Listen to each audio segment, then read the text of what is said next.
I mean, I think that For us personally? for us, Yeah.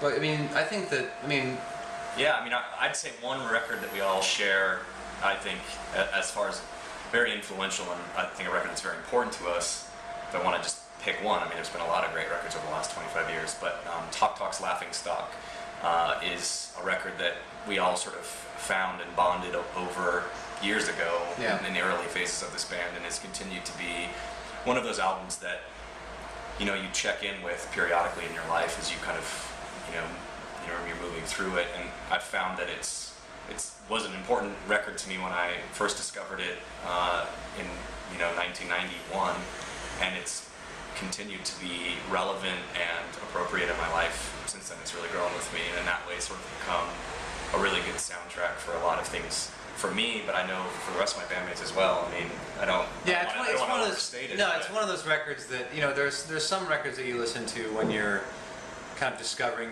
music on your own accord, and you bond with them, and then as you get older, you lose kind of, your relationship kind of withers with that particular record, that particular band, because it just no longer finds its way into your life.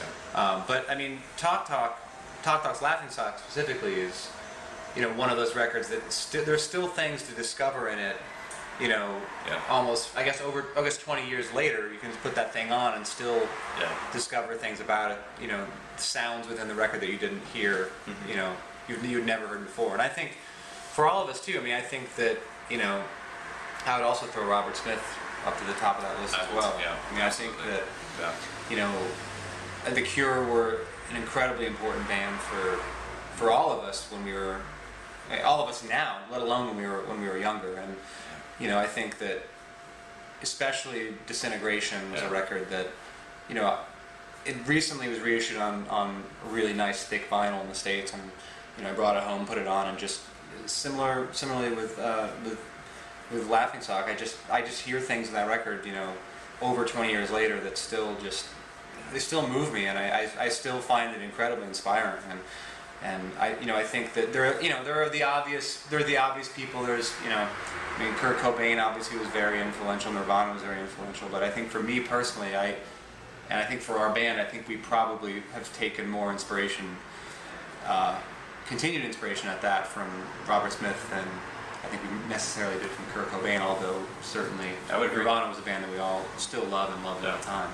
You know, I've went on record within the band a number of times saying that I think that the Arcade Fire are going to be a band that in 25 years we all look back on, and in the same way that, you know, people look at U2's legacy now. Like when we look back at, you know, I feel the Arcade Fire are making their, you know, their Boy, their War, their Unforgettable Fire, they may have just made their Joshua Tree with, you know, the Suburbs. So it's like, I feel that we'll look back at that band as, you know, a band from this era that truly kind of took things to the next level. And, you know, I think that one thing that's great about this era we live in now is that there's such a wide middle class of bands that are able to kind of go out and play places like Brixton and you know, have people come out and enjoy themselves, and, you know, are able to make a pretty modest to, you know, good living for themselves playing music. And I think that that's something that's very different from when we started in the late 90s, certainly in the States.